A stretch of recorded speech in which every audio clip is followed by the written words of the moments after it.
Good evening, everyone. Before the darkness descends, smash that like, hit subscribe, and let me know in the comments where you are and what time it is. The more you interact, the more these chilling tales will find their way back to your feed. Now, let's step into the dark together. I was 26 when this happened, alone in a small duplex on the edge of Cedar Rapids, Iowa. Winter was already bad that year, but the week before Christmas was especially brutal.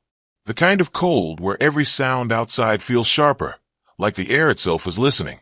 I worked late closing shifts at a grocery store, so I usually didn't get home until nearly midnight. And that was the first thing that made all of this worse. Whoever did what they did knew exactly when I got home. The night everything began, I pulled into my driveway and saw something sitting on my porch. A Santa jacket, just lying there like someone had dropped it a second before I pulled in. What threw me off was how new it looked. No fading, no dirt, no rips, just a clean, bright red jacket with white trim, lightly covered in fresh snow. I nudged it with my shoe, brushed off the snow, and figured maybe a neighbor kid left it behind after some Christmas event. It didn't worry me then, not yet, but after I went inside, grabbed something to eat, and took the trash out an hour later, the jacket was gone, and with how fresh the snowfall was, there should have been footprints, tracks, something. But the porch looked untouched, just clean snow. I told myself to ignore it.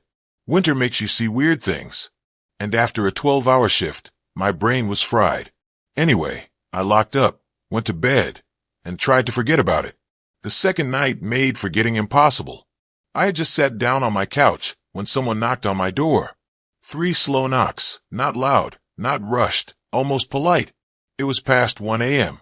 I muted the TV and waited. The knocks came again. Same rhythm. I didn't go to the door. Something in my gut already felt wrong. I called out asking who it was. No response. I repeated myself louder. Still nothing. I looked through the peephole after maybe 10 seconds of silence, and nobody was there. But when I cracked the door and checked the porch, a different piece of a Santa outfit was sitting there. The pants folded neatly. No footprints around them. No sign of a car. No sign of anything. I grabbed them with 2 fingers, tossed them inside, and locked the door so hard the frame shook. I tried to tell myself it was prank kids. But kids don't fold pants. Kids don't walk through snow without leaving tracks. And kids don't come knocking silently at 1 a.m. The third night erased any doubt. I got home from work, stepped out of my car, and saw a figure standing near my yard. At first, it looked like a shadow from a tree. But then I noticed the hat, a Santa hat, bright red, even in the dim streetlight. The figure wasn't moving, just standing there facing my kitchen window like he was waiting for something. I froze. He didn't turn toward me, didn't flinch, just slowly stepped backward into the tree lane until the darkness took him completely. I called the police that night. They drove by, looked around, and told me it was probably someone drunk or lost. They recommended motion lights. Motion lights aren't helpful when the person doesn't care about being seen. The next night, when I walked inside, I knew something was wrong before I even shut the door. The house felt colder than it should have. Not just winter cold, like the heat had been off for a while. And when I walked into the hallway, I saw the thermostat screen blinking, not broken, blinking like it had been manually reset. There were fingerprints on the plastic, big ones. That's when I realized the heater wasn't malfunctioning. Someone turned it off. I walked into the kitchen and saw the fridge cracked open. Not enough to ruin the food, just enough to make noise, enough to get me to walk toward it, enough to bring me close to the back door. And on the counter was a Santa glove, not thrown, not dropped, placed upright on its cuff like someone wanted me to notice it immediately. I stepped closer and saw a folded slip of paper sticking out of the wrist. My name was written on it. That was the moment everything inside me shifted from fear to something colder. Whoever this was wasn't guessing, wasn't playing some random prank. They knew my name. They knew my schedule. They knew how to get inside my house without breaking anything. I called the police again, but they said there were no signs of forced entry, and they couldn't do much unless the person returned. They didn't have to wait long, because at 4 in the morning, when the house was dead quiet, and I was sitting on my bedroom floor, holding a knife with my back against the wall, I heard humming outside my window. Soft, cheerful humming. A Christmas tune. Slow enough that I could hear the breath behind it. Someone was standing inches away from where I slept. The humming stopped. Something tapped the glass once. Then a voice whispered low and steady like the person was smiling. "I know you're awake." And the window handle began to turn. The sound of the window handle moving was so quiet it almost didn't register at first. Just the faint scrape of metal nudging against metal. I froze, gripping the knife, so hard my hand shook. The handle turned another inch. Slow and deliberate, like he wanted me to hear it. Like he wanted me to know the glass wasn't the only thing separating us anymore. I forced myself to stand, moving silently across the room, trying to control my breathing. The curtains were thin, and his shadow pressed against them like a shape cut out of the night itself. I could see the slope of shoulders, the outline of the Santa hat, the slight lean forward like he was peering inside. He whispered again, "I like your lights." I didn't answer. I didn't move. But the window did. It creaked as it lifted upward by maybe an inch. Then another. My house didn't have old wooden windows. These were vinyl frames. They didn't just open unless someone had disengaged the lock from the outside. He knew how to do that. He had done it before. I bolted out of the room. I didn't even look back.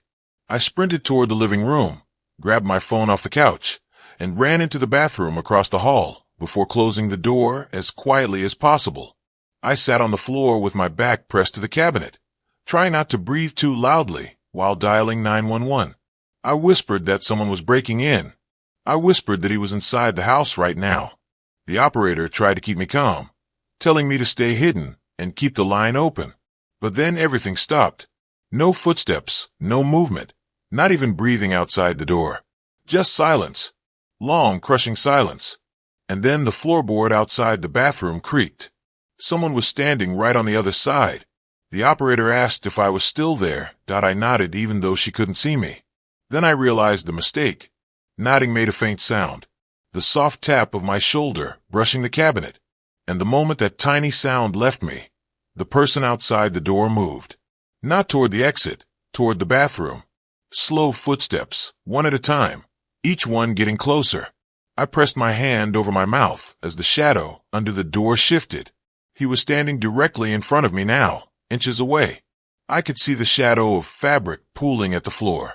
Red cloth, thick, like the Santa suit. He hadn't been wearing the full outfit earlier. He'd been saving it. He tapped the door lightly with his knuckle. Just once. Then he spoke with a calm, almost pleasant tone. "Open it." I held the phone so tight I thought it would crack. I mouthed the word no even though no sound came out. The operator asked if he was trying to get in. She told me officers were close. She told me help was on the way. He tapped the door again a little harder this time. The knob shifted, testing pressure. He whispered, "You left the heater off. It's cold in here." My body went cold. He wasn't making random comments. He was telling me he had been inside before. He was telling me he had walked through my kitchen, gone through my hallway, touched my thermostat, opened my fridge. He wanted me to know that none of this was new for him. That tonight wasn't the first time he'd watched me sleep. The knob twisted sharply, then footsteps, fast ones, not toward me, toward the back of the house. I wasn't sure what happened. Was he running because he heard the operator through the phone? Did he see patrol lights? Did he just get bored? But I heard the sliding back door open, then slam, then nothing but wind. When the police arrived minutes later, the snow in my backyard was a mess of footprints. Dozens of them. Deep, frantic tracks leading toward the fence line, then disappearing into the woods behind my property. The officers searched the trees, but didn't find him. They didn't find the Santa pieces either. Not the jacket, not the pants, not the glove with my name. But they did find something else near the fence. A Santa beard, cheap white synthetic fibers, frozen stiff from the cold and pinned to it with a small safety pin. It was a photo of me asleep in bed from inside my room. The angle was too close for it to have been taken from outside the window. Too close for it to be a zoom lens. Whoever took it was standing beside my bed, probably on the same night the heater had been turned off. Probably on a night when I thought I was alone and safe. He had stood right next to me in the dark, breathing over me, watching. The detectives came the next morning. They asked if I recognized the Santa suit. They asked if anyone knew my schedule well. They asked if I had recently stopped talking to someone, rejected someone, or argued with someone who knew where I lived. I didn't have answers. Nobody popped into mind. Nobody fit. But someone had known. Someone had studied my house, learned my routines, entered without breaking anything. Someone had memorized exactly when I got home every night. They told me to stay with family for a few days while they canvassed the area. When I came back 3 days later, everything was quiet. Snow covered the yard again. The house felt normal, safe, calm, until I checked my mailbox. There was only one thing inside. No envelope, no stamp, just a folded piece of thick red fabric tucked neatly into the metal slot. I took it out with shaking hands. It was a Santa sleeve, and stitched into the inside cuff, like a custom label, was a tiny embroidered message. See you next year. That was 1 year ago, and Christmas is 3 days away again. I haven't slept in 2 nights. The first time I realized something was terrifyingly wrong was when the man in the Santa suit used my dad's nickname as he strode through our front door. Not our neighborhood Santa. Not the mall Santa. Not the guy from the community center. A stranger. A stranger who somehow knew exactly what my father was called when he was a kid. He stepped inside with a big velvet sack over his shoulder and said it like he'd known us forever. Same tone my dad's childhood friends used. Same rhythm. Same exact pronunciation. My whole family froze in the living room. My mom stopped mid-sentence. My sister's fork clinked against her plate. Even the dog went silent. The man in the Santa suit smiled like he belonged there. My dad didn't smile back. He just stared because not even my mom knew that nickname. Only 3 people from my dad's past knew it, and he hadn't seen any of them in 20 years. The Santa guy shut the door behind him like he lived there, kicked some snow off his boots and said, "Sorry I'm late. Roads are brutal tonight." That detail hit me next because it had been snowing all day. But the man's boots were completely clean, dry, no slush, no melting snow. As if he'd stepped out of a warm garage, not a blizzard. My dad finally stood up slowly, carefully, the way people stand when they're trying not to provoke something dangerous. "How do you know that name?" he asked. The Santa suit crinkled when the man shifted. "That's not important. We should talk somewhere quieter." No mall Santa talks like that. No party entertainer talks like that. This wasn't a guy hired by someone. This wasn't someone confused. He knew exactly where he was. He scanned the living room, taking his time, not nervous at all. His eyes lingered on the family photo wall, scanning each frame. He wasn't browsing. He was checking, confirming. His gaze moved from picture to picture like he was searching for something specific, someone specific, and getting irritated that he wasn't finding it. That's when I noticed the sack on his shoulder wasn't sagging like it had gifts inside. It was too stiff, too perfectly shaped, too heavy-looking. Whatever was in that bag wasn't soft. My mom spoke up next, voice cracking. "I think you have the wrong house."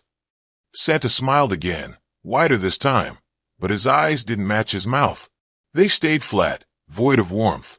Predatory. "No," he said soft and low. "I've been watching this house all month. I know exactly where I am." My sister grabbed my arm under the table. That was the moment the Christmas lights flickered over our heads. Not because of the snow. Not because of a power issue. Because someone had turned something off. The house darkened, except for the tree behind him. The blinking lights cast uneven shadows across his suit. He looked like a silhouette wearing red skin. My dad tried again, firmer, sharper. "I'm asking you one more time. What do you want?" Instead of answering, the man reached into the sleeve of his Santa jacket and pulled out something wrapped in duct tape. He placed it gently on the coffee table. It was a phone. My dad's old phone. The one he thought he'd lost earlier that month. My dad's face shifted, confusion, fear, realization, all hitting at once. Santa tilted his head. "You really shouldn't leave your ringer on when you fall asleep." My stomach dropped. This man had been in our house before. At night, close enough to hear phones ring. Close enough to pick one up. Close enough to know exactly where everything was. My dad stepped in front of us. "You need to leave," he said quietly. Santa stepped forward, too. Not until I get what I came for. My mom whispered to me, without looking away from him, "Call the police." But Santa responded before I even reached for my phone. "They're not coming." I cut the line outside. My hand froze. He hadn't heard her. He just knew what she was going to say. He'd studied us long enough to anticipate our movements. He adjusted the strap of the heavy sack on his shoulder. Then, without breaking eye contact with my dad, he unzipped the top of the bag. A smell rolled out. Metal. Cold metal. My dad tensed so hard the air felt electrified, but Santa didn't pull anything out. Instead, he nodded toward the hallway leading to the bedrooms. "Where is she?" he asked. Nobody answered. His jaw tightened. "Don't be difficult. I watched her walk in this house 2 hours ago." My mom whispered. "Who?" Santa's eyes flicked to her, annoyed she was even asking. "The woman you think your husband met at work. The one he thinks you don't know about." My dad whipped around. "What are you talking about?" Santa chuckled. "Come on, that I've been following all of you.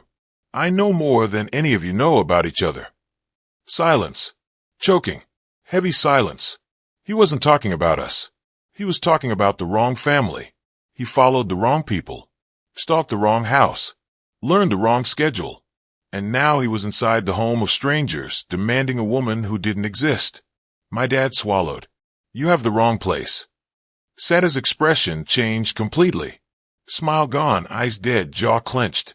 He inhaled once and nodded like he accepted it, but only in the way predators accept they need to switch plans. Then he said something I'll never forget. "Then I guess I'll take something else." He reached into the sack. My dad lunged. The tree lights behind Santa flickered one more time, casting his shadow across us like a net. And as my dad collided with him, the heavy sack hit the floor with a metallic thud that echoed through the entire house.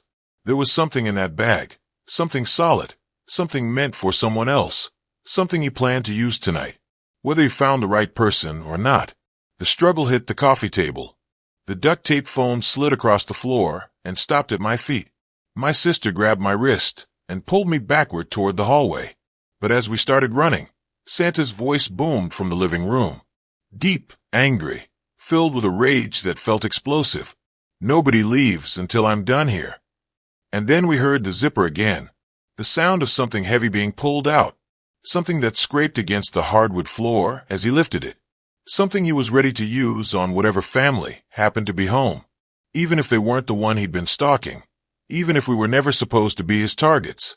My sister yanked me down the hallway as the sounds of the struggle exploded behind us. Furniture scraped, something heavy slammed into the wall, and my mom screamed for us to run. We didn't stop to look. We sprinted toward the back bedrooms, the only place in the house that had a door with a lock that didn't jiggle loose. My hand shook so badly I missed the knob twice before finally twisting it open and pulling my sister inside. We locked the bedroom door, shoved a dresser against it, and pressed ourselves to the floor, trying desperately to quiet our breathing. I could still hear Santa's furious grunts from the living room, my dad straining against him, something metallic dragging across the hardwood, even though I didn't want to imagine what it was. Then everything stopped at once, like a switch had been flipped. There were no voices, no footsteps, no struggle, just silence thick enough to taste. My sister whispered, "Is he gone?" Just as the floorboard in the hallway creaked, we froze. The footsteps that followed were slow, steady, deliberate, not rushed, not panicked, controlled, like the person walking already knew exactly where they were going and exactly who they would find. The steps stopped right outside the bedroom door. The doorknob rattled once, then again with more force, then stopped. A low breath pressed through the small gap under the door, and Santa spoke with a calm, chilling certainty. "I didn't come here for you," he said, "but I can still make this worth the trouble." My sister began crying into her sleeve, and I grabbed the nearest object, a ceramic lamp, ready to swing if the door cracked open. The handle twisted again, much harder this time, and something heavy hit the outside of the door, not enough to break it, but enough to make dust fall from the frame. Santa muttered something we couldn't understand. Then the sound of footsteps moved away slowly, disappearing toward the living room. For a full minute, we stayed frozen, listening, waiting, terrified. He was trying to trick us into coming out. Suddenly, the house alarm shrieked to life. We hadn't even turned it on that night. My dad must have hit the panic button during the fight. Through the alarm's piercing wail, we heard the back door slam open, followed by the crunch of boots tearing across the snow in the yard. Sirens approached seconds later, close, fast, multiplying. We stayed in that room until the police kicked the front door in and started yelling that the house was clear. When they found us in the bedroom, they pulled us outside to where my mom was sitting in the snow, wrapped in a blanket, shaking uncontrollably. My dad lay near the hallway entrance with paramedics around him. His face was bruised, lip split, and wrist bent at an angle it shouldn't bend, but he was alive. He had kept Santa from getting past him long enough to hit the alarm. The officers spread through the yard and into the woods behind the house, following the trail of deep footprints leading away. They found the Santa sack abandoned halfway down the hill, the zipper open, snow collecting inside it. Whatever weapon he'd pulled out was gone, taken with him while he fled. But something else was inside the bag. Maps. Printed maps of several houses in the area, each with hand-drawn arrows and notes. Every home marked with entry points, windows left unlocked, routines when lights turned off, when cars left, and one house circled repeatedly. Not our address. A house 3 streets over. The one he had meant to break into. He had studied the wrong house numbers, watched the wrong family, followed the wrong people at night. We weren't the ones he had been preparing for, but once he stepped through our front door, he had decided he wasn't leaving empty-handed. They found him 30 minutes later. An officer spotted a figure collapsed near the base of a frozen ditch where he had slipped trying to run through the woods. He was still wearing the Santa suit, the jacket partially torn from the fight, and sticking out of the snow next to him was the thing he tried to use on my dad, a tire iron wrapped in red tape to make it look festive. He was alive when they reached him, but barely conscious and shivering violently. Hypothermia had already begun shutting him down. When they unmasked him, none of us recognized his face. He wasn't connected to us in any way. He wasn't connected to the family he intended to find either. He had picked his target from a grocery store parking lot weeks earlier, simply watching people leave with their holiday shopping and deciding who he could follow without being noticed. In his car, they found notebooks filled with observations, routines, habits, vulnerabilities, unlocked windows, favorite hiding spots on porches, even temperature settings people used at night. There were pages for at least a dozen families. Ours was the only one he entered by mistake. He survived the night, but he didn't walk again without help. Exposure had damaged both his legs, and he was placed in custody immediately after leaving the hospital.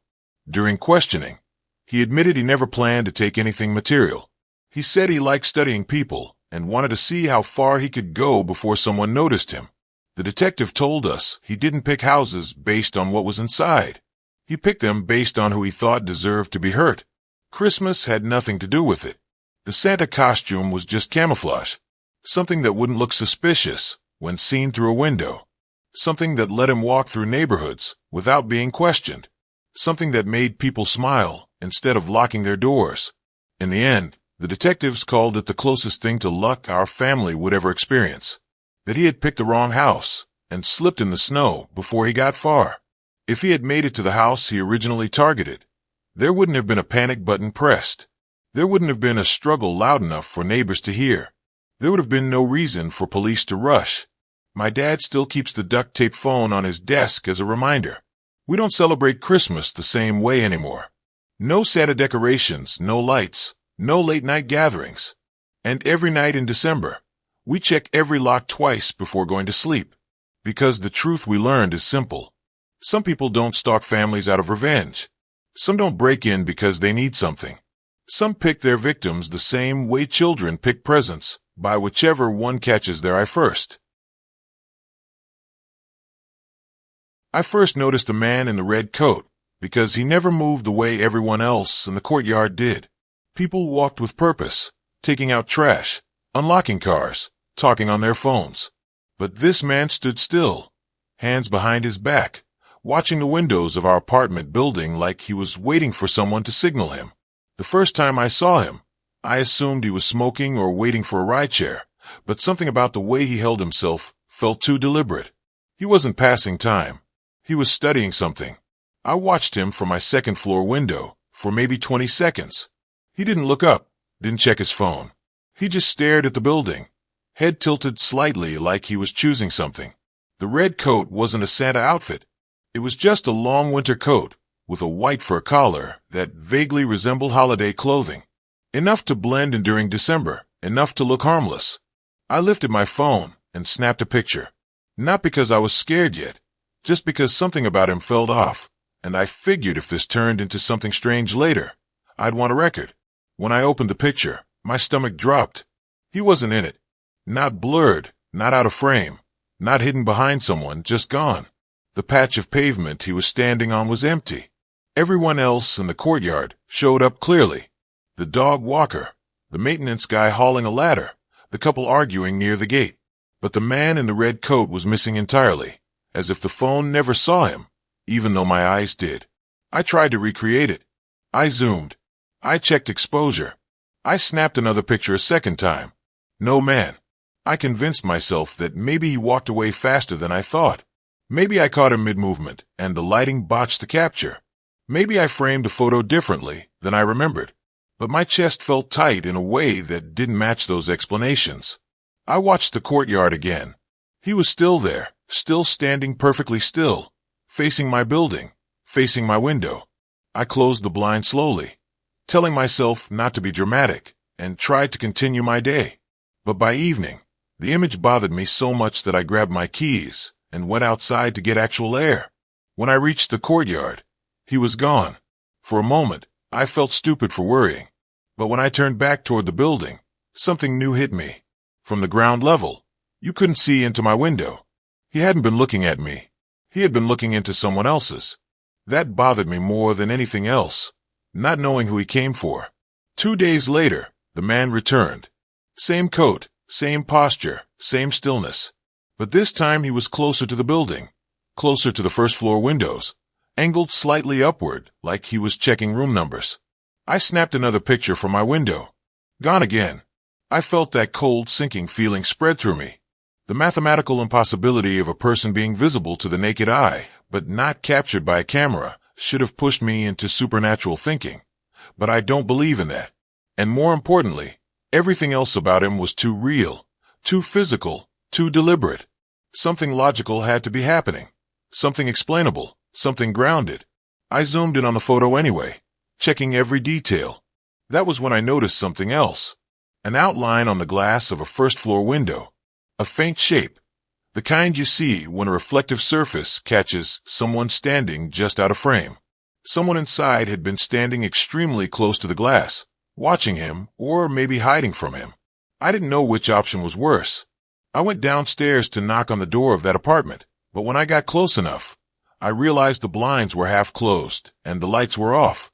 It looked like nobody was home, but as I reached the door, I heard the distinct sound of someone backing away on carpet. Slow, even steps. Someone was inside after all. I knocked. No answer. I knocked again.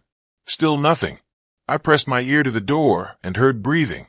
Not crying, not panicked, just breathing. Controlled and shallow, like someone trying very hard not to make noise.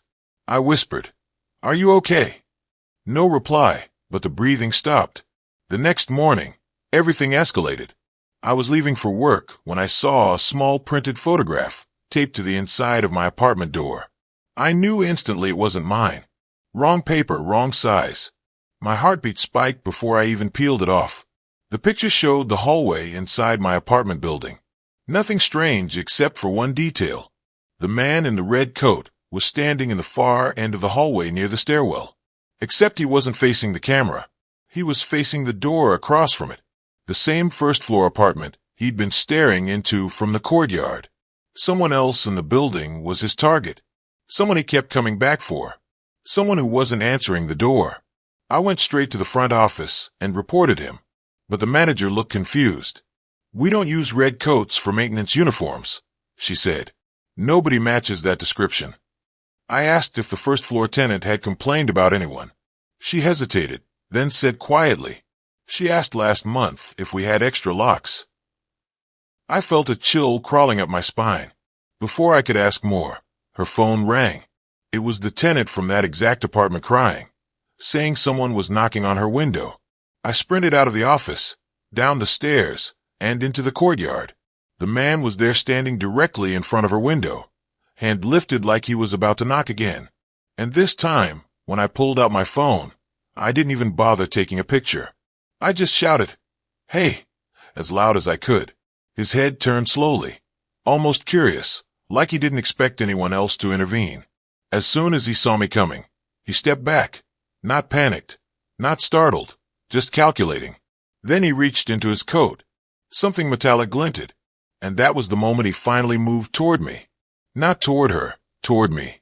He moved with a kind of confidence I wasn't prepared for. Not running, not lunging, just walking fast enough to close the distance before I could decide whether to run or fight. The metallic glint vanished back into his coat as he adjusted something inside, and for a terrifying second, I thought he might pull out a weapon. But then his eyes locked onto mine, and something shifted. It wasn't anger. It wasn't panic. It was recognition. Like he suddenly realized I wasn't supposed to be part of tonight's plan, and he was deciding what to do about it. I backed up without turning around, keeping my eyes on him, trying to stay loud and alert because I'd read once that predators prefer silence. I yelled for the office manager. I yelled for anyone. The man didn't flinch. He kept walking steady as a metronome, stepping directly across the courtyard toward me. Behind him, the woman from the first-floor apartment peeked through her blinds, her face pale, hand trembling on the window frame. The moment she saw him moving toward me, she snapped the blinds shut like she didn't even want him to know she had ever existed. Maybe that was the moment I realized the truth. She wasn't afraid of being hurt tonight. She was afraid because she already knew him. I backed up farther until my shoulder hit the brick wall by the mailboxes. I couldn't go left or right without passing him, and I couldn't go back inside without turning my back to him. He stopped just a few feet away, close enough that I could smell cold metal on his gloves and stale cologne trapped in the fur collar of the coat. "Why are you following her?" I forced out. Even though my voice cracked midway through, he didn't answer. He just tilted his head slightly, evaluating me the same way he evaluated that courtyard the first day I saw him. Then he reached into his pocket, pulled out something small and black, and held it between two fingers. A lens cap. Not from a phone, not from a body cam, from a DSLR. He whispered, "I never show up on photos because I don't let people keep the ones that matter." For a second, I didn't understand. Then it hit me. He wasn't disappearing from pictures. He was deleting them, stealing phones, swapping memory cards, scrubbing footage, removing himself frame by frame. The reason he never appeared was because he always erased the images afterward. He wasn't invisible. He was careful. My skin went cold. Before I could react, he reached for me, and instinct took over. I shoved him back as hard as I could. He stumbled. Not much, but enough for me to sprint past him and bolt toward the office. I heard his boots pounding behind me, closing distance. I slammed into the office door, yanked it open, and collided with the manager, who screamed when she saw the man right behind me. She hit the security alarm button under the desk without hesitating. A siren blasted through the courtyard. The man backed away instantly, head snapping left and right like he was checking escape routes. For the first time, he looked unsure, not scared, just calculating under pressure. He sprinted toward the back gate and kicked at the latch. The alarm kept blaring. Tenants opened their windows. Someone shouted from a balcony. Lights flicked on across the building. The man ripped something from the inside of his coat. His coat buttoned only halfway now, and I saw what he'd been hiding. A razor blade taped to a keychain.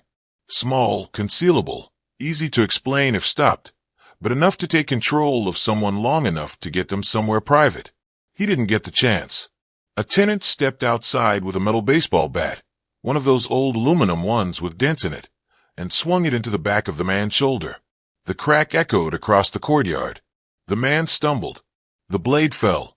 He tried to run again, but the bat hit him a second time, lower into the ribs. He collapsed on the snow-covered pavement. Not dead, not unconscious, just finished. It was the police who found the rest. His camera hidden in the bushes. his stolen phones buried under a loose paving stone near the gate, his notebook tucked into the lining of the red coat. Inside the notebook were pictures printed on cheap paper. Pictures of the first-floor woman walking to her car. Pictures of her leaving work. Pictures from behind her living room curtains. Pictures from inside her hallway taken through a slightly open door. He knew her. He'd been inside before. The reason he fixated on her window wasn't mystery. It was routine. The reason he moved toward me was because I broke the routine. When police questioned the woman, she broke down and admitted she had an ex-boyfriend who used to photograph her without permission. She moved states to get away from him. He was supposed to be on probation, but he disappeared months ago. He found her anyway. He found the apartment number, the courtyard angle, the window height, the routine she thought she left behind. When he saw me take pictures of him from the courtyard and the window above, he didn't erase my photos because I caught him. He erased them because he couldn't risk anyone realizing she wasn't his target anymore. He planned to take someone else if he had to. The police arrested him with enough evidence to put him away for a long time. The woman eventually moved again farther, this time into a building with 3 locks and no ground floor access. Before she left, she knocked on my door, eyes still swollen from weeks of crying, and simply whispered, "Thank you." I didn't know what to say. I still don't.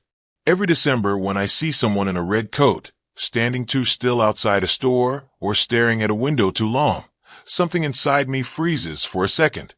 Not because I think it's him. He's gone for good. It's because I learned something I never wanted to learn. A camera can help you remember things. But sometimes the things it doesn't show you are the ones that almost destroy your life. Nobody on our street thought much about the single knock at first. Every December you'd get delivery drivers, kids selling fundraiser candy, overeager neighbors dropping off cookies. But this knock was different even before anyone realized it. Because the man in the red winter coat, people called him Santa just because of the collar trim, never knocked twice, never spoke, never waited. He would knock once at exactly 2:18 a.m., walk away, and disappear down the block like he was following some invisible schedule only he understood. The first house to talk about it was the Stones at the far end of the cul-de-sac. They said he knocked on their door one night, and the next morning their spare car keys were gone. 2 nights later, he knocked at the Delgado's door and their medicine cabinet was missing a bottle. Then it was the Mullins. Family photos vanished from frames, the pictures taken out cleanly with the glass left perfectly intact. The police said they couldn't do anything unless someone actually saw him inside a home. A knock wasn't a crime. But the part that unsettled everyone wasn't what he stole. It was that he only stole one thing each time. One precise, deliberate item chosen from inside a stranger's home. And the knock always came first. By the time it reached my house, every neighbor had already been hit. I was the last one on the street who hadn't gotten the knock. People joked that maybe he skipped me because I worked nights. I came home late around 1:45 a.m. and stayed awake until 3 a.m. most nights. Maybe he didn't want to risk an awake target. Maybe he waited for the night I wasn't. That night came the week before Christmas. I had taken cold medicine to sleep. Nothing strong, just enough to help me breathe, and passed out harder than I expected. I didn't hear the knock. In fact, I didn't hear anything at all. I slept straight through to morning with no dreams, no awareness, no sense of time passing. The kind of sleep where your brain barely makes a memory of existing. I didn't know anything had happened until I stepped into the living room and felt a strange wrongness. The kind your body notices before your brain does. The air felt disturbed. The quiet felt heavy. The lamp near the couch was turned on, even though I never leave lights on overnight. A coaster that normally sits on the table was on the floor. The curtains were slightly open. Not much, just an inch, but enough that someone standing outside could have seen directly onto the sofa. Nothing was missing. My wallet was still on the counter, my phone charger still plugged in, my keys still in the bowl by the door. Nothing stolen. For a moment, I felt relieved. Maybe the stories were exaggerated. Maybe he knocked and left like always. Then I found the note. It was lying on the kitchen counter, where I always keep my mail, placed neatly in the center, as if someone wanted to make sure I'd see it before anything else. A small white square of paper with handwriting so small and neat it almost looked printed. I didn't take anything, but you should stop sleeping through strangers standing next to your bed. My heart slammed so hard I felt it in my teeth. I read the note again, slower this time, and felt my hand start to shake. Every neighbor had something stolen, something specific, something chosen. I was the only one who didn't. Instead, he left a message about me, about my sleep, about my vulnerability. Cold washed over me as it clicked into place. He wasn't stealing random items. He was taking things from houses where the owners woke up too easily, where the noise he made risked alerting them, where entering their bedroom wasn't safe. But in my house, he didn't have to hurry. He didn't have to steal. He didn't have to risk anything. I slept through it. I slept through someone walking into my bedroom. I slept through someone standing inches away from my body. I slept through someone watching me breathe, maybe for minutes, maybe longer. I slept so deeply my brain never formed a memory. Sleep researchers talk about how certain medicines or exhaustion push the brain into a deeper cycle where memories don't encode. The intruder knew that kind of sleep. He counted on it. That note wasn't a taunt. It was an observation, a professional's observation. And one detail shattered me more than anything else. He knew exactly where to put the note. He placed it where I put my mail, where only someone who'd watched me before would know to leave it. Someone had been watching me longer than I realized. I tried calling the police, but the dispatcher didn't know what to classify it as. Nothing stolen, no forced entry, no injury. The note wasn't a threat on its own. She told me someone would stop by when available. Nobody came that day. That night, I couldn't bring myself to sleep in my bed. I lay awake on the couch with every light turned on and every window locked twice. At 2:10 a.m., I sat upright, listening for footsteps. At 2:15, my heart was pounding so hard it hurt. At 2:18, nothing, no knock, no shadow outside, no movement. But at 2:23 a.m., a notification buzzed on my phone. Motion detected. Bedroom. I froze. The camera in my bedroom wasn't facing the door. It was facing the bed. And in the still image it captured, the blankets were pulled back. The pillow slightly dented, like someone had pressed their hand into it. But the part that made my stomach twist was the timestamp. 2:06 a.m. That was before the scheduled knock. Before anything should have happened, before I even checked the camera. A cold realization crawled up my spine. The motion wasn't the intruder entering. It was him leaving. And the dent on the pillow wasn't from a hand pushing downward. It was from someone leaning close, as if they'd been whispering something to me while I slept. Something I didn't wake up to. Something I would never remember. And that dent was fresh, which meant he had been inside before I ever woke up, before the note, before the neighbors even realized what he did at their houses. He had been in mine first. The knock wasn't a warning of what was coming. It was a reminder of what had already happened.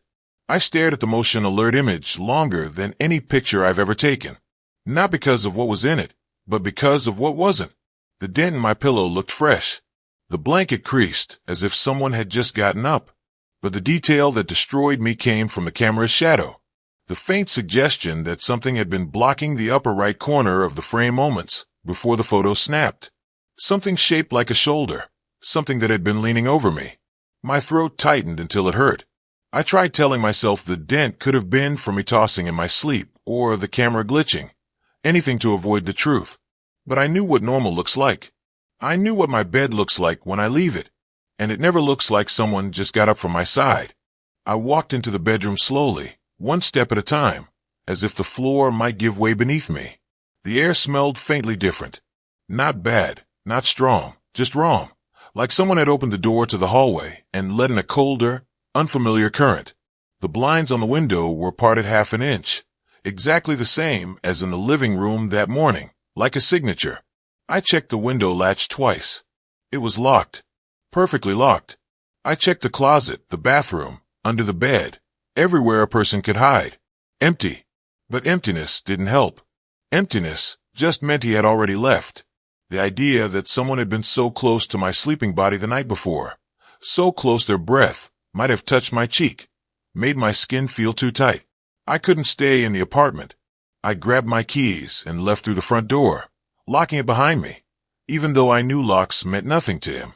Outside, the houses on the street all sat quietly in their Christmas lights. Families inside slept peacefully, unaware that the man in the red coat had already studied their routines, their windows, their bedrooms. He knew which houses creaked when you walked inside.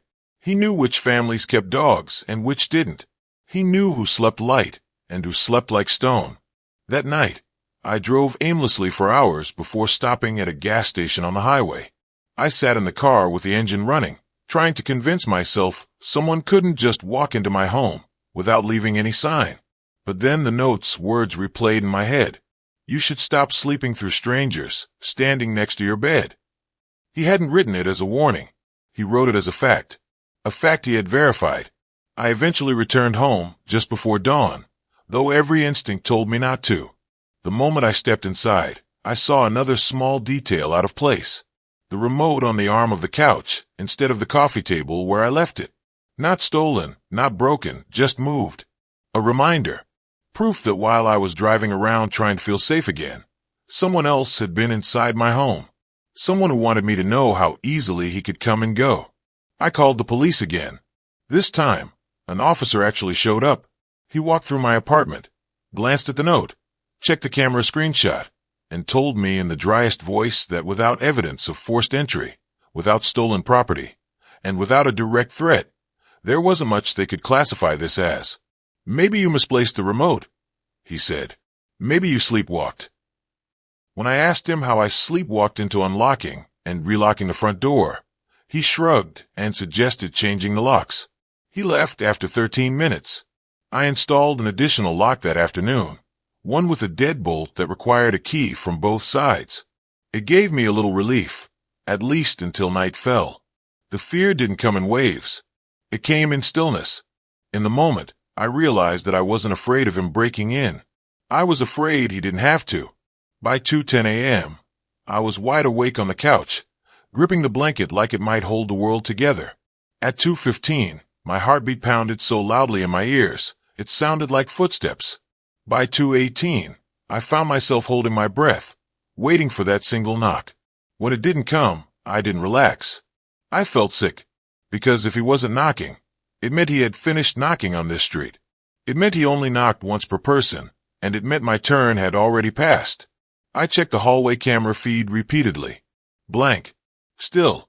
Then at 2:23 a.m., another notification buzzed. Motion detected. Living room. I felt the world drop out from under me. I opened the feed instantly. Nothing, just my living room.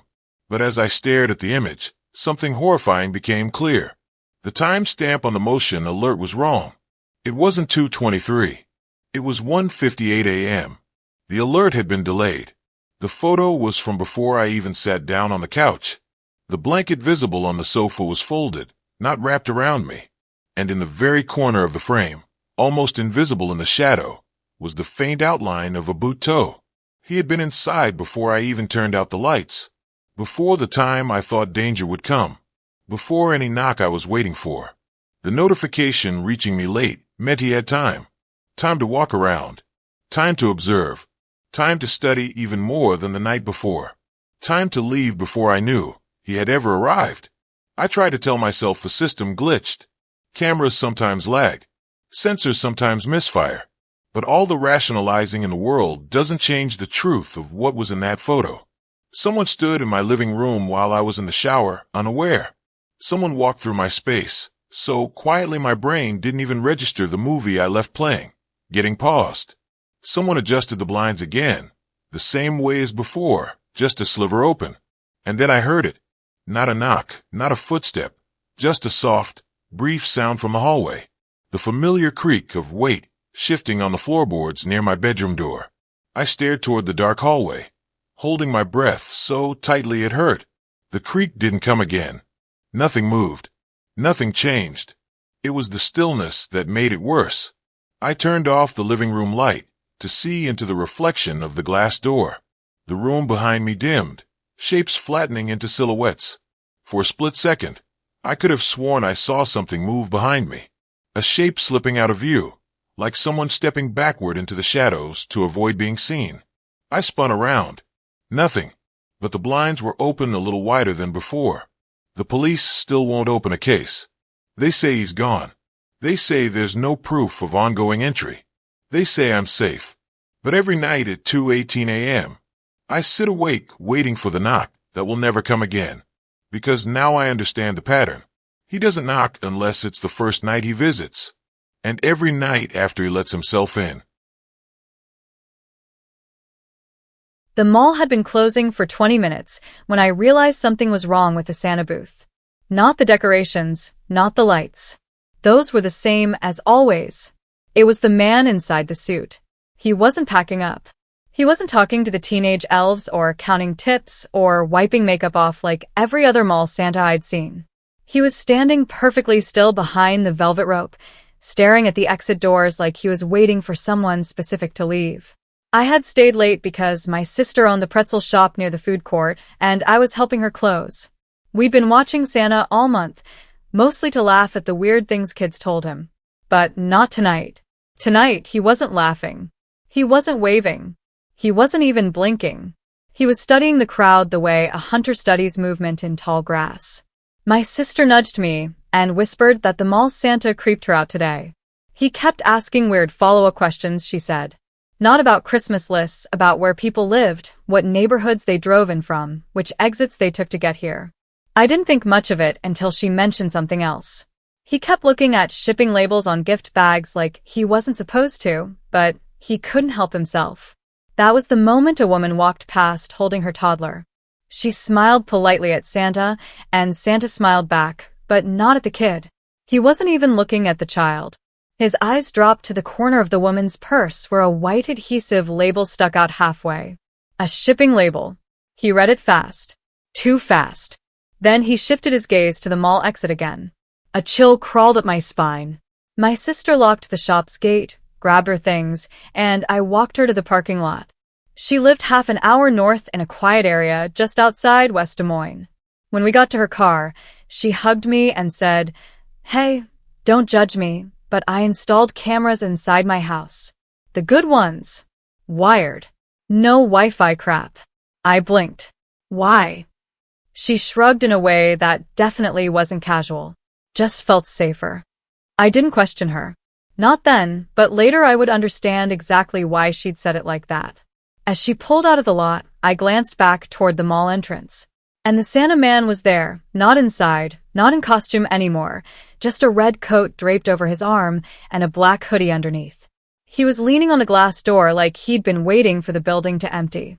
When my sister's car passed him, he lowered his head, not to avoid eye contact, but to read her license plate. I drove home with a knot in my throat. That night around 1 a.m. my sister called me. Her voice was shaking.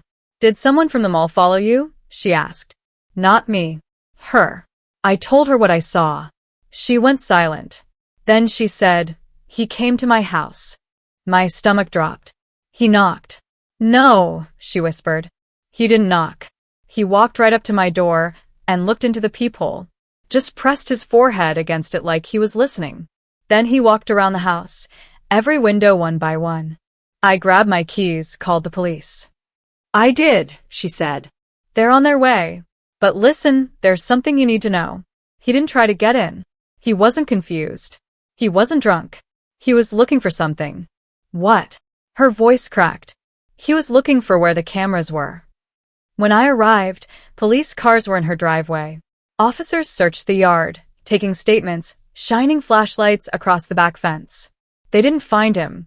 He had vanished the moment the sirens came. But the officers weren't dismissive. They took her seriously. Because she showed them the footage, and the footage was bad. The Santa man moved around the house with the precision of someone who had done this 100 times. Walking the perimeter, pausing at each lock, each window, each blind, not trying to break in, just memorizing, studying, inspecting, building a map in his head. One officer asked if she recognized him. She didn't, but something about the man bothered him enough that he requested to check similar break-ins in nearby counties. He said a few homes had been burglarized in December, all with no sign of forced entry, and Santa outfits were common distractions. My sister insisted she was fine, that the cameras and police presence were enough. But when I told her I was staying the night, she didn't argue. What neither of us realized was how fast he would return. At 3:14 a.m., another motion alert pinged on her phone. Kitchen window. Movement detected. Person. We froze. The officers were still parked outside. That meant he wasn't afraid of them. That meant he was confident enough or obsessed enough to come back. My sister opened the camera feed. The Santa man wasn't trying to get in. He was standing completely still, inches from the glass, staring directly into the camera, staring into her home, into the place where we sat. The smeared white fur of the coat was visible around his neck again. He had put it back on like he wanted us to know exactly who he was. My sister whispered, "He knows we're watching." I whispered, "He wants us to." Outside, the officers started shouting, footsteps scrambling, lights flashing across the yard. The Santa man turned, not startled, not panicked, but calculating. He stepped out of view, the way a professional steps out of a security spotlight. The officers sprinted into the yard, but he was already gone. And then the power in the house flickered once, twice, then died completely. The cameras went black. We couldn't see the feed anymore. We couldn't see him. We couldn't see anything. My sister grabbed my arm, whispering, "He's inside patterning." I didn't know the term. I do now. It means a stalker who uses the layout of a home, the habits of a family, and the weaknesses of a structure to operate in total darkness. Which meant tonight wasn't random. He had been preparing for this. And the lights going out wasn't a coincidence. It was the beginning. When the power went out, the house fell into the kind of darkness that doesn't feel empty. It feels occupied. Every wall, every window, every inch of the hallway looked like a place someone could be standing. My sister grabbed my wrist, so tightly her nails dug in. And for the first time that night, I saw real terror in her eyes. Not fear of being hurt, fear of someone who already knew her home better than she did. Outside, the officers' shouts grew louder, followed by the metallic clatter of a fence rattling. They were searching the yard with flashlights, but that meant they weren't watching the house itself anymore. We backed away from the kitchen and slipped into the hallway, staying low, letting our breathing slow. My sister whispered, barely audible, that the panel for the house's security system, the wired one, was in the basement, only accessible from inside. The power outage meant he hadn't cut the power from outside. He had interfered with the internal circuit. That meant he had gotten close enough to the breaker to understand the layout from memory. That meant he had been inside before. The mall had been closing for 20 minutes when I realized something was wrong with the Santa booth. Not the decorations, not the lights. Those were the same as always. It was the man inside the suit. He wasn't packing up. He wasn't talking to the teenage elves or counting tips or wiping makeup off like every other mall Santa I'd seen. He was standing perfectly still behind the velvet rope, staring at the exit doors like he was waiting for someone specific to leave. I had stayed late because my sister owned the pretzel shop near the food court, and I was helping her close. We'd been watching Santa all month, mostly to laugh at the weird things kids told him. But not tonight. Tonight, he wasn't laughing. He wasn't waving. He wasn't even blinking. He was studying the crowd the way a hunter studies movement in tall grass. My sister nudged me and whispered that the mall Santa creeped her out today. He kept asking weird follow-up questions, she said. Not about Christmas lists, about where people lived, what neighborhoods they drove in from, which exits they took to get here. I didn't think much of it until she mentioned something else. He kept looking at shipping labels on gift bags like he wasn't supposed to, but he couldn't help himself. That was the moment a woman walked past holding her toddler. She smiled politely at Santa, and Santa smiled back, but not at the kid. He wasn't even looking at the child. His eyes dropped to the corner of the woman's purse where a white adhesive label stuck out halfway. A shipping label. He read it fast. Too fast. Then he shifted his gaze to the mall exit again. A chill crawled up my spine. My sister locked the shop's gate, grabbed her things, and I walked her to the parking lot. She lived half an hour north in a quiet area just outside West Des Moines. When we got to her car, she hugged me and said, "Hey, don't judge me, but I installed cameras inside my house. The good ones. Wired. No Wi-Fi crap." I blinked. Why? She shrugged in a way that definitely wasn't casual. Just felt safer.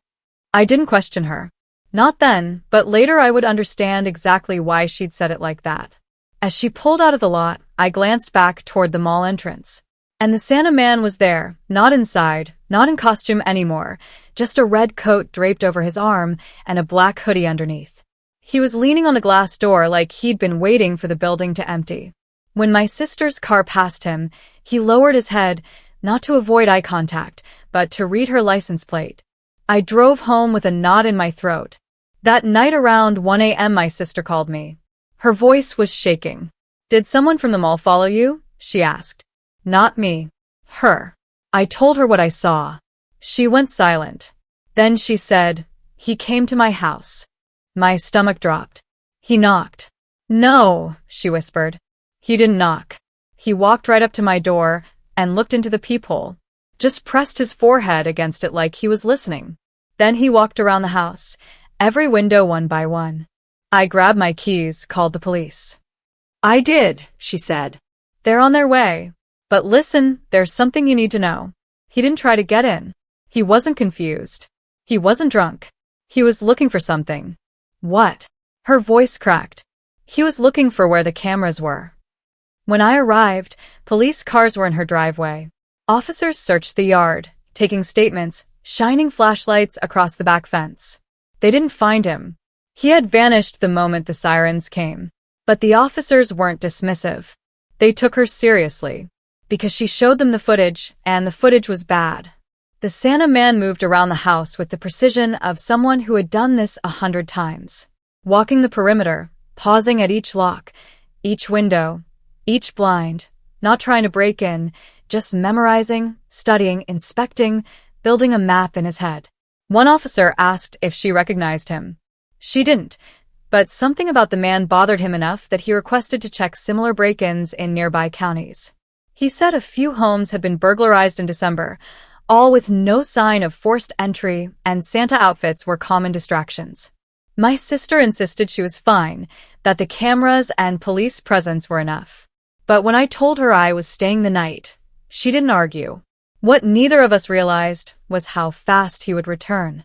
At 3:14 a.m., another motion alert pinged on her phone. Kitchen window. Movement detected. Person. We froze. The officers were still parked outside. That meant he wasn't afraid of them. That meant he was confident enough or obsessed enough to come back. My sister opened the camera feed. The Santa man wasn't trying to get in. He was standing completely still, inches from the glass, staring directly into the camera, staring into her home, into the place where we sat. The smeared white fur of the coat was visible around his neck again. He had put it back on like he wanted us to know exactly who he was. My sister whispered, "He knows we're watching." I whispered, "He wants us to." Outside, the officers started shouting, footsteps scrambling, lights flashing across the yard. The Santa man turned, not startled, not panicked, but calculating. He stepped out of view, the way a professional steps out of a security spotlight. The officers sprinted into the yard, but he was already gone. And then the power in the house flickered once, twice, then died completely. The cameras went black. We couldn't see the feed anymore. We couldn't see him. We couldn't see anything. My sister grabbed my arm, whispering, "He's inside patterning." I didn't know the term. I do now. It means a stalker who uses the layout of a home, the habits of a family, and the weaknesses of a structure to operate in total darkness. Which meant tonight wasn't random. He had been preparing for this. And the lights going out wasn't a coincidence. It was the beginning. When the power went out, the house fell into the kind of darkness that doesn't feel empty. It feels occupied. Every wall, every window, every inch of the hallway looked like a place someone could be standing. My sister grabbed my wrist, so tightly her nails dug in. And for the first time that night, I saw real terror in her eyes. Not fear of being hurt, fear of someone who already knew her home better than she did. Outside, the officers' shouts grew louder, followed by the metallic clatter of a fence rattling. They were searching the yard with flashlights, but that meant they weren't watching the house itself anymore. We backed away from the kitchen and slipped into the hallway, staying low, letting our breathing slow. My sister whispered, barely audible, that the panel for the house's security system, the wired one, was in the basement, only accessible from inside. The power outage meant he hadn't cut the power from outside. He had interfered with the internal circuit. That meant he had gotten close enough to the breaker to understand the layout from memory. That meant he had been inside before. I always thought December in my neighborhood looked like a postcard. Every house on the block was covered in string lights, inflatable snowmen, glowing reindeer, and plastic candy canes lining the walkways. The decorations weren't just festive, they were landmarks. You could tell which house you were passing just by the color pattern of lights. But across the street, Mrs. Kessler always had the most perfect display. Every figure, every light strand, every ornament was placed with the precision of someone who had done it the same way for 20 years. That was why the morning she knocked on my door holding one of her Christmas gnomes, looking pale and confused, felt strange. She asked if I had moved it while helping her bring in a package. I hadn't touched anything in her yard. Someone else had moved it at night and positioned it facing her bedroom window. We laughed it off, blaming kids or wind, even though the weather had been still, and no children lived close enough to bother with her decorations. 2 nights later, I found my own wreath lying perfectly centered on my porch steps. My LED reindeer had been turned to face my driveway, and a small ceramic Santa figurine that my mother had mailed me years ago, something I kept tucked safely on a side table, was now placed right at my front door, angled toward the handle. The house was locked. The porch was quiet. No signs of tampering. But the way the decorations were placed didn't feel random. It felt intentional. I checked my Ring camera, expecting to see an animal. Instead, the footage between 1:58 and 2:06 a.m. was completely black. Not static, not corrupted, just covered, like someone had held their hand over the lens or draped cloth across it. That was when the unease started to seep in. Someone had to be close enough to touch the camera without waking me. I installed a second camera inside the living room, facing the window, and left every curtain open so I could see clearly if anyone approached. I stayed awake until 2 a.m. the next night out of pure paranoia. At 2:13 a.m., my phone buzzed with a motion alert. When I opened the feed, the porch looked unchanged at first until I noticed the ceramic Santa figurine was now back on the table where it originally belonged, even though I hadn't moved it. My pulse quickened as I switched to the inside camera, and that was when I saw the curtain move.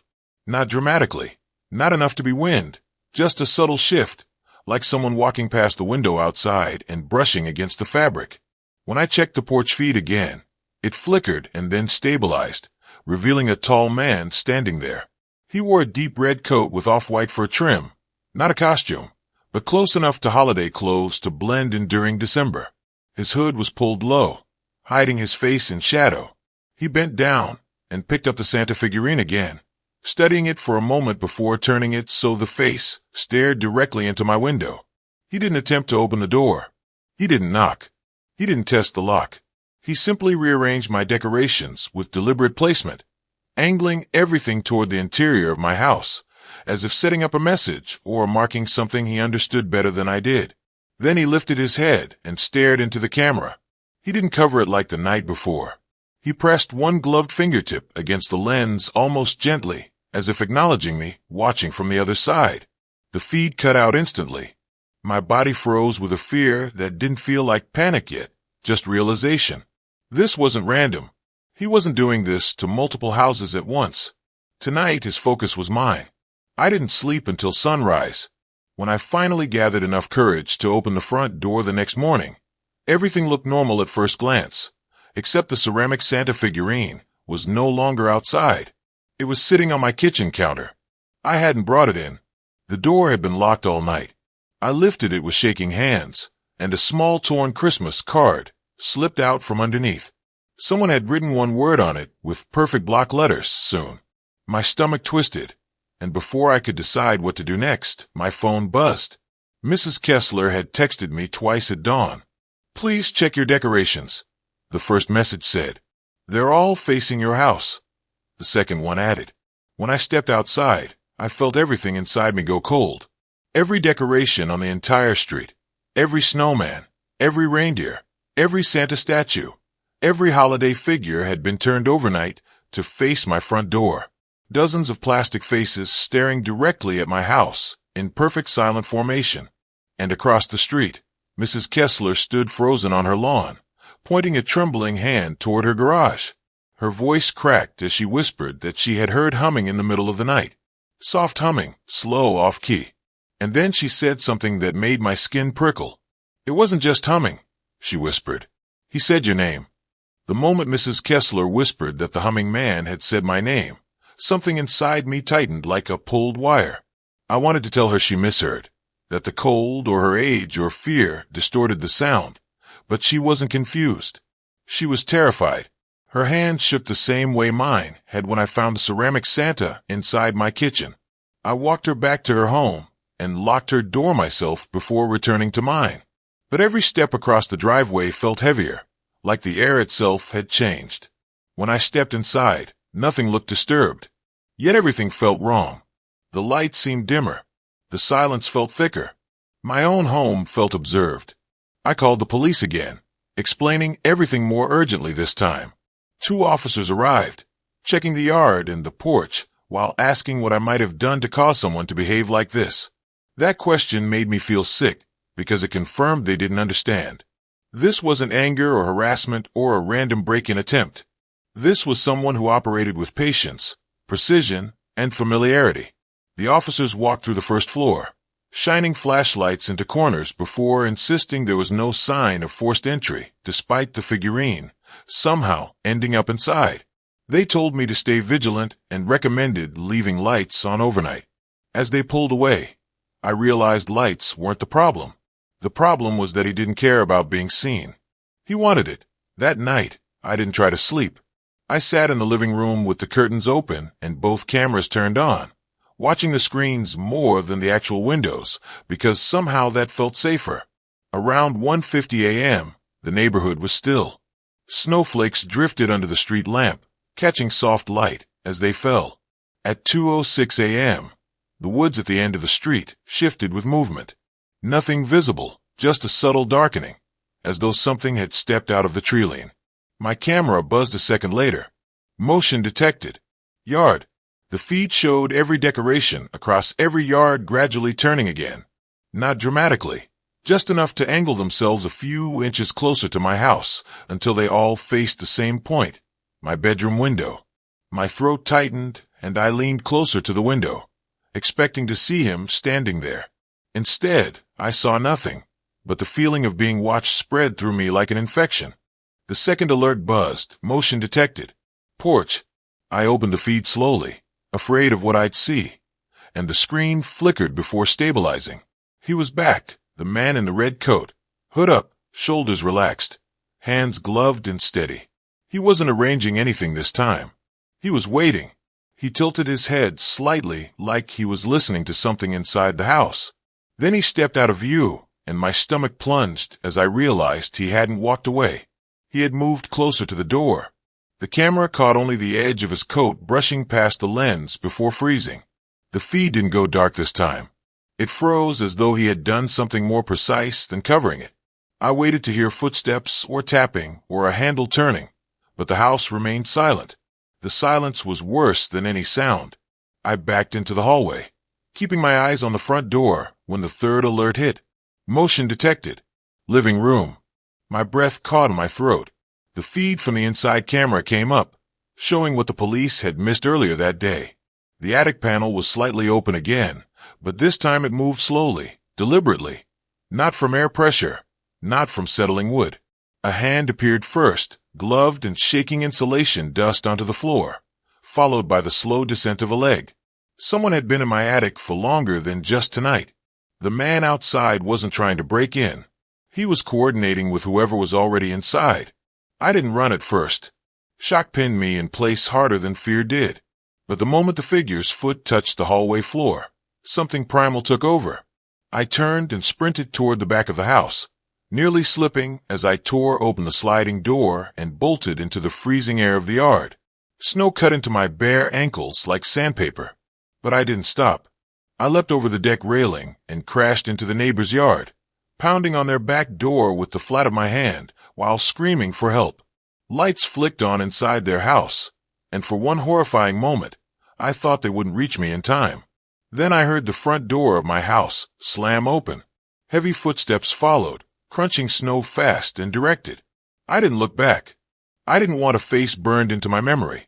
My neighbor flung the door open and grabbed my arm, dragging me inside just as a tall figure in a red coat stepped into the spill of light from their porch.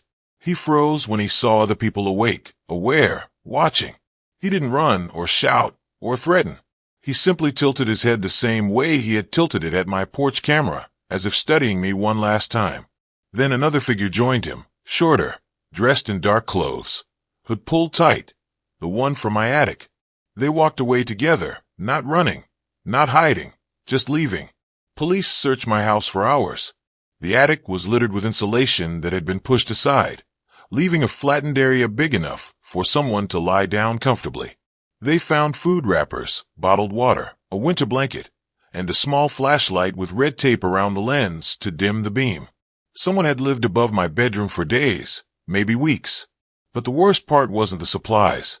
It was what they found wedged inside the insulation by the opening. A folded sheet of notebook paper with a simple drawing of my house and a stick figure drawn inside the bedroom. Underneath, it was a single ceramic hand from a Santa figurine, cleanly broken off as if placed there intentionally. The investigators said the man in the red coat was likely a lookout coordinating with the person who had been inside. They said their exit was strategic, their behavior practiced. They also said something else, something that stayed with me more than anything that night. They said the note taped beneath the attic blanket wasn't new. The handwriting had faded around the edges, meaning it had been placed long before this week, long before the decorations moved, long before I ever saw the man in the red coat. They had chosen my house months ago. As I packed to move out, I walked past the window one last time and froze. 3 houses down, the decorations in another yard had been shifted overnight. Each figure angled with the same precise alignment I had seen on my lawn. All of them were facing that family's front door. I stared at the display for a long minute, waiting to see movement or a shadow or a hint of red fabric. Nothing happened, but the wind didn't move those decorations. Someone had, and whoever it was, they weren't done with our street. The first letter showed up on the porch the week after Thanksgiving, tucked neatly between a package and the welcome mat. It wasn't in an envelope, just a folded sheet of thick red paper with a cartoon Santa face in the corner, the kind you'd expect a kid to get at a mall holiday event. But the handwriting wasn't childish. It was neat, slow, deliberate, the kind of handwriting someone practiced.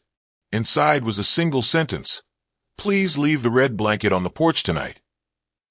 My wife laughed at it, thinking some neighborhood kids were pulling a harmless prank, but something about the phrasing made me uneasy. It didn't sound like a kid. It sounded like someone making a request they expected us to fulfill. We ignored it, obviously, but the next morning, the blanket from our living room sofa was missing. We assumed we misplaced it. Holiday clutter, laundry piles, guests coming and going. But a part of me wondered if we actually had left it somewhere without thinking. A few days later, another letter appeared, this time placed dead center on the doormat, as if the writer had stood there waiting for the perfect moment to drop it. The paper was the same. The Santa face was the same. The handwriting wasn't. The first letter had been careful and steady. This one looked rushed, uneven, like someone writing in the dark. It said, "Please leave the blue mug on the porch, the one you drink from at night." My stomach tightened when I read that. I did drink from that mug at night. I kept it on the coffee table next to the couch, always within arm's reach. The only way someone could have known that detail was by looking through our window. I walked the perimeter of the house afterward, checking for footprints, scratches, anything indicating someone had been close enough to observe us. The ground was frozen and clean. By the third letter, I couldn't pretend it was a prank anymore. It was left wedged in the crack of the door, as if the writer knew we'd open it from the bottom first. The handwriting matched the first letter again. Slow, precise. "Please leave the silver key on the porch, the one you keep on the hook in the laundry room." I felt my blood go cold. That hook wasn't visible from any window. You had to be inside the house, down the hall, past the kitchen, with a clear angle into a utility room that didn't have a single exterior wall. The realization crawled up my spine with a weight that sent me leaning against the counter to steady myself. Someone had been inside recently, and they'd taken the time to study what mattered. I checked the hook. The key was still there, but a faint smear of dirt streaked the paint beside it. Too high for me to have brushed against, too precise to be accidental. My wife wanted to call the police, but I talked her down, convincing myself we were overreacting. We changed the locks that same afternoon anyway. I installed new cameras, added floodlights, and bought window alarms. For a few days, things were normal. No letters, no movement, no odd noises at night. It almost felt like the house itself exhaled, settling after weeks of tension. But on the fifth morning, the fourth letter arrived. It wasn't folded. It wasn't placed politely. It was taped to the living room window from the outside. The tape was stretched thin, scraped as if someone pressed it too hard against the glass. The message wasn't a request this time. Why did you change the locks? My hands trembled so badly I almost dropped the paper. My wife stared at it like she was waiting for the punchline of some sick joke, but I couldn't find my voice. I replayed the night before in my head. Every camera angle, every light, every shadow.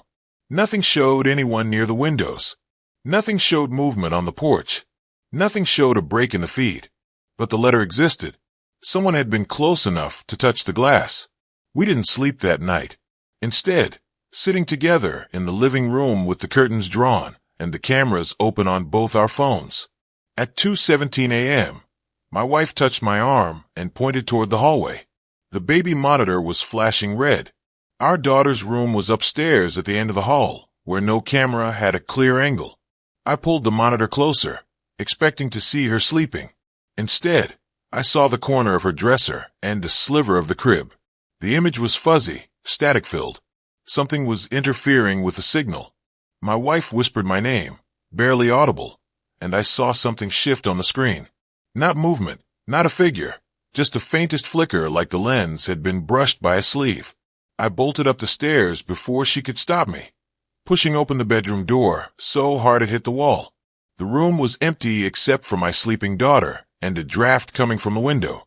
The lock was engaged. The alarm was armed. No signs of a break-in, but the air felt wrong, heavy, disturbed. I checked every corner, every closet, every inch of the room until my wife joined me with the monitor in her hand. She turned the screen toward me. The video feed wasn't fuzzy anymore. The static was gone, but in the corner of the frame, just barely visible, was the edge of something red, a fabric sleeve, and the angle of the shot suggested the camera wasn't moved. Someone had leaned over it. When we went downstairs, the fifth letter was waiting on the couch. We hadn't heard the door open. We hadn't heard footsteps. We hadn't heard anything. The letter was placed neatly on a pillow, as if someone had sat there and waited. The writing was slower than the others, almost delicate. It said, "Tomorrow, leave me the person who sleeps in your room." The letter stayed on the couch for almost an hour, because neither of us could bring ourselves to touch it. My wife stood in the doorway staring at it as though moving closer might trigger something. And I felt the same way.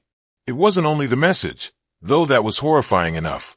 It was the fact that someone managed to get into our house without triggering a single alarm, without making a sound, without leaving a single piece of evidence on any camera. They had walked through the same room we had sat awake in only minutes earlier, left a letter on the cushion right beside where I had been sitting, and left again without us knowing. That kind of access meant one thing. This person was not guessing. They knew our routines, our blind spots, our vulnerabilities, and the structure of our home better than we did. We stood in silence trying to decide what to do next, but it felt like we were already behind, already reacting to someone who was 10 steps ahead of us, that we finally called the police again. But even when 2 cruisers pulled onto the street and 5 officers walked through the house with flashlights and gloves, none of it made me feel safer. They searched the exterior, checked windows, dusted for prints, and stood in the living room reading the note over and over as if the handwriting might reveal something. Their confusion made everything worse. They had nothing to match it with. No suspects, no signs of forced entry, no footprints, No tool impressions. When I told them about the letters requesting items from inside the house, the officer's expression tightened. The way someone looks when they realize the situation is more serious than the report made it sound. They took statements and installed a temporary alarm sensor on our porch at the department's recommendation. But as they left, one of them admitted they couldn't leave someone on our street all night. "Call if anything changes," he said. I hated how gently he said it, as if he expected things to change. We decided we weren't sleeping upstairs anymore. We brought our daughter's crib into the living room, set up a makeshift bed on the floor, and kept every light on. The cameras were open on our phones. My wife held our daughter in her arms, rocking her until she finally fell asleep, despite the tension radiating through the room. For the first hour, nothing happened. For the second, the silence deepened in a way that made the air feel dense. It wasn't until nearly 3 a.m. that the mood shifted. Our daughter stirred in her sleep. Just a tiny movement, but enough for my wife to adjust her blankets. When she looked up at me, her expression had changed completely. Her face had drained of color. She pointed slowly to the window. Something was stuck to the glass from the outside. A piece of red paper. My hands trembled as I approached it, but when I got close enough to see clearly, my stomach twisted. The paper wasn't taped like the earlier letter. It was pressed against the glass by a palm, a gloved palm. Someone was standing on the other side of the window, holding the paper in place. I didn't look up at their face. I couldn't. The letter, if it was a letter, slid downward slightly as the pressure shifted. And then the hand let go. The paper drifted down the glass, like a leaf, coming to rest against the sill. And when I finally forced myself to look up, there was no one outside. No footsteps, no shadow, no sound, just empty darkness. I grabbed the paper without unfolding it, raced to the porch and swung the door open. But the yard was still, the street was empty, and not a single decoration moved. My wife cried as she held our daughter tighter, and I realized for the first time that staying another night wasn't just unsafe. It was impossible. We had already lost control of our home. Someone else believed it belonged to them. I locked every door, every window, every deadbolt, then packed whatever I could fit into bags while my wife strapped our daughter into the car seat. Before we left, I unfolded the new letter, even though part of me knew I shouldn't. It didn't ask for anything this time. It just said, "You're late." We drove to my brother's house an hour away, not speaking the entire ride. When we finally arrived, he helped carry our sleeping daughter inside, but as I set her down in the guest room, something caught my eye. The window latch was unlocked. My brother swore he hadn't opened it. When I reached to close it, the faintest bit of red paper fluttered in the corner of the frame, wedged so tightly I almost missed it. A scrap of the Santa Fe stationery. No message, no handwriting, just a piece torn from the same paper the letters had been written on. We moved into a rental 2 towns over within the week. New locks, new alarms, new cameras. My wife still checks our daughter's room first thing every morning, pressing her ear to the door before opening it, just in case she hears breathing that isn't hers. I check the porch before dawn every day, scanning for red paper or anything that doesn't belong. For 2 months, nothing appeared. Christmas came and went. We started to sleep again, at least a little.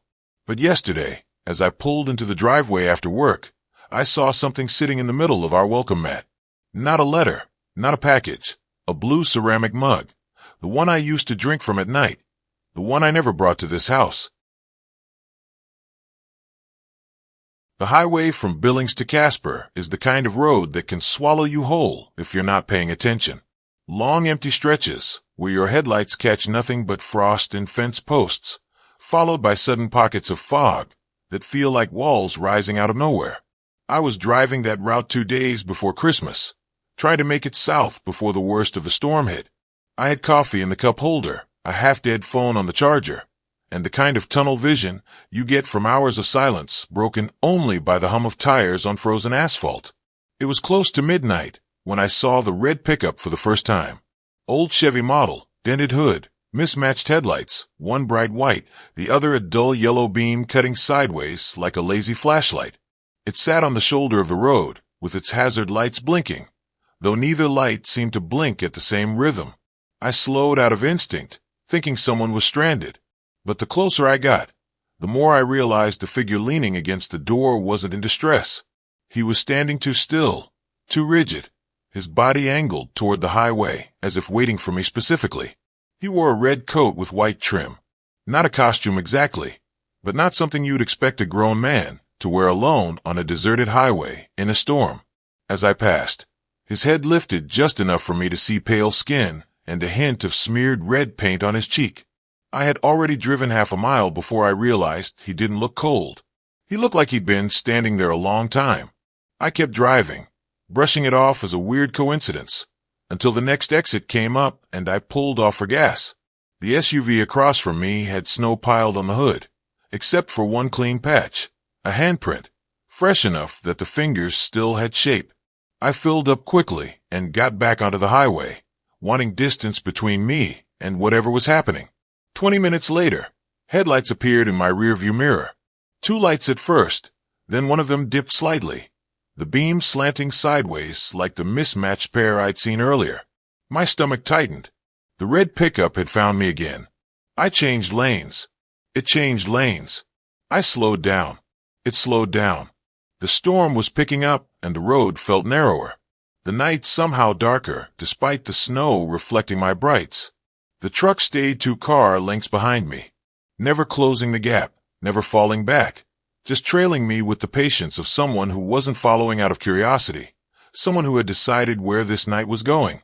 I tried to convince myself I was imagining it. People travel the same routes all the time. It didn't mean anything. But then the truck surged forward, closing the space until its headlights filled my back window. I couldn't see the driver's face, just the shape of someone leaning forward, elbows braced, chin tucked low as if studying me through the glass. I sped up, but the truck stayed glued to my bumper. My hands tightened on the wheel until my fingers hurt. After 3 minutes of this, the truck drifted into the left lane and stayed there, hovering at my side like it wanted me to look at it. Against every instinct I had, I did. The driver turned his head slowly toward me, and under the smear of red paint across his cheek, his expression was disturbingly calm. No anger, no threat, just recognition, like he had finally caught up to where he wanted to be. I hit the brakes hard enough that my seatbelt locked and the pickup shot ahead, fishtailing on the ice before correcting itself. It didn't speed away. It pulled directly in front of me and held its pace steady. I realized then that it wasn't trying to chase me. It was trying to lead me somewhere. The road signs flew past in the blizzard, half buried in snow. But I recognized one of them. A service road that dead-ended after 10 miles into a maintenance lot. No houses, no lights, no traffic, nothing but chain-link fences and drifts of snow. The truck's blinker turned on, a slow rhythm tapping against my windshield. Left, left, left, as if inviting me. I kept going straight, refusing to turn. And for a second, I felt relief when the truck didn't immediately follow. But then its brake lights flared bright against the storm, and it executed a slow, deliberate U-turn right in the middle of the highway. It was coming back for me. I floored the gas pedal. Even though the road was slick, my tires fishtailed, the back end swaying before gripping again. The pickup accelerated toward me, closing the distance faster than I thought possible on ice. When it came up behind me again, the driver turned on something I hadn't noticed before. A string of old holiday lights strung across the inside of the cab, glowing dim red and gold, flickering in uneven patterns. For one brief second, I saw inside the truck clearly. Red coat, white gloves, facial hair smeared like someone had wiped off a fake beard in a hurry. He wasn't dressed as Santa. He was dressed as someone who wanted people to think he was. The kind of disguise meant for children to trust. I called 911. No service. I tried again. Nothing. The truck's brights flicked on, blinding me, and I veered slightly across the faded lane markers. He matched me instantly. I shifted lanes. He shifted lanes. The storm was so heavy now that both our vehicles cut tunnels through the snow, and the only world that existed was my car, his truck, and the stretch of icy road between us. Then he did something that made my blood freeze. He flashed his lights 3 times. Slowed down. Flash. Flash. Flash. It looked like a signal. A rehearsed one. That was when the second vehicle appeared. At first, I thought it was a snow plow coming from the opposite direction. Its lights blurred by the storm, but as it came into view, I saw it was another pickup. Same model, same mismatched headlights, same dim glow of holiday lights inside the cab. The passenger window rolled down as it approached, and I saw a hand slip out. White glove, red sleeve, just like the man behind me. Two of them now, one in front, one behind, boxing me in with cold precision. The road stretched ahead in a flat white ribbon, and I realized I had nowhere to go. The two trucks boxed me in so tightly that every muscle in my body locked up, waiting for the impact that would flip my car into the ditch. The blizzard swallowed everything beyond my headlights, turning the world into a narrow tunnel of white. I gripped the wheel so hard my hands went numb. The truck in front of me slowed until my bumper was nearly kissing its tailgate, while the one behind crept close enough that I couldn't see its grill. Just the glow of those sick, flickering holiday lights pulsing inside the cab, like a heartbeat. I couldn't outrun them. I couldn't stop.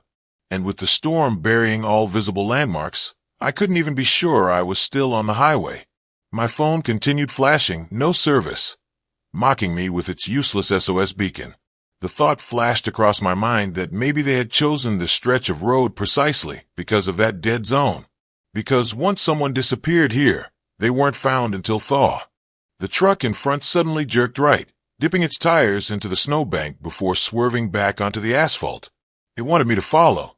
It wanted me to mirror its movements the way animals mimic their pack leader. When I didn't, the driver leaned out his window, his red coat whipping in the wind, and tapped the side of his truck twice with something metallic. The sound carried through the storm, a hollow, unmistakable clink of metal against steel. Behind me, the second driver did the same tap, the same rhythm. It wasn't random. It was communication, coordinated, practiced. I felt a pulse of cold go through me as I realized I wasn't dealing with a single unhinged stalker. I was dealing with a group, a system, something that didn't need words to operate, only signals. The road bent slightly, and in that subtle shift of angle, I saw something that snapped whatever was left of my composure. Up ahead, faint through the storm, was the outline of an unlit bridge I recognized. And beyond that bridge was a sharp embankment that dropped into a frozen creek bed. If they pushed me even a little off course, my car would slide straight down into it. The trucks positioned themselves, one drifting toward my left flank, the other nudging my rear bumper. They weren't going to run me off the road randomly. They were directing me to a specific place. I yanked the wheel right, desperate to break free, and my car fishtailed violently on the ice. The rear swung out, and for a breathless second I thought I'd spin out completely. But somehow the tires caught a patch of rougher snow and snapped me back into alignment. The trucks reacted instantly, adjusting their positions like they had rehearsed it 100 times. The one behind me sped up, clipping my bumper just enough to send a vibration through the entire chassis. I tasted blood where I'd bitten my lip. Panic, sharp and metallic, flooded my chest. I scanned the road desperately for an exit, a pull-off, a sign, anything. But the storm erased every point of reference. I could have been driving on the same mile of road for 20 minutes and had no way of knowing.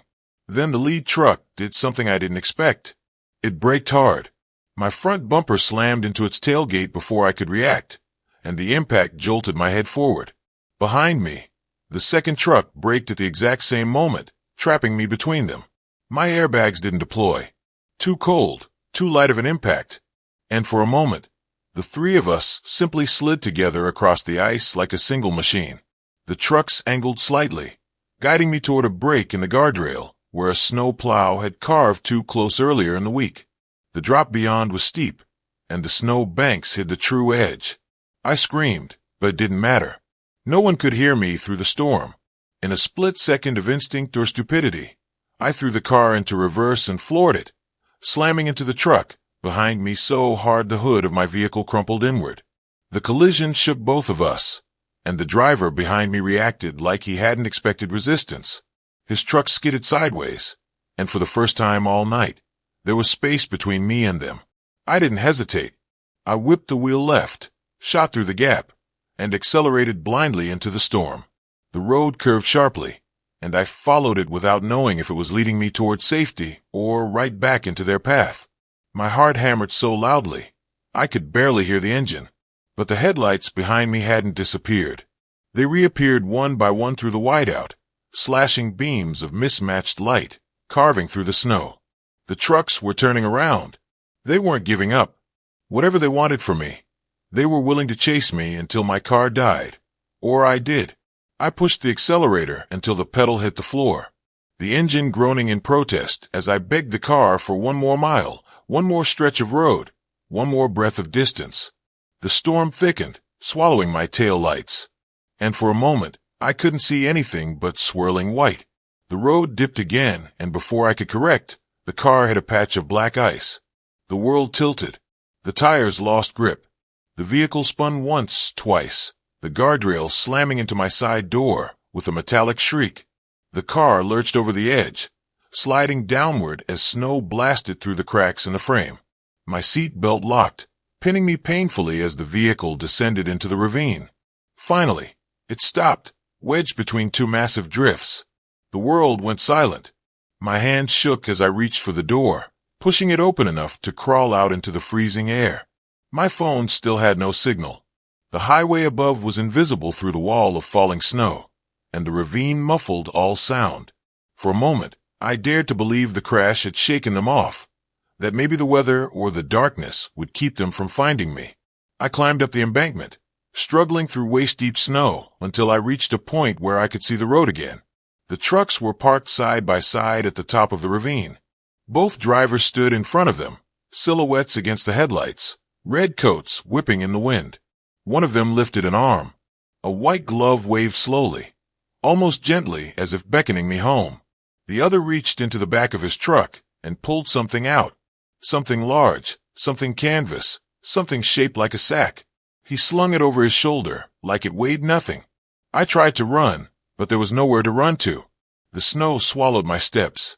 The ravine funneled every sound back toward me. I heard the crunch of boots descending. Slow, measured, confident.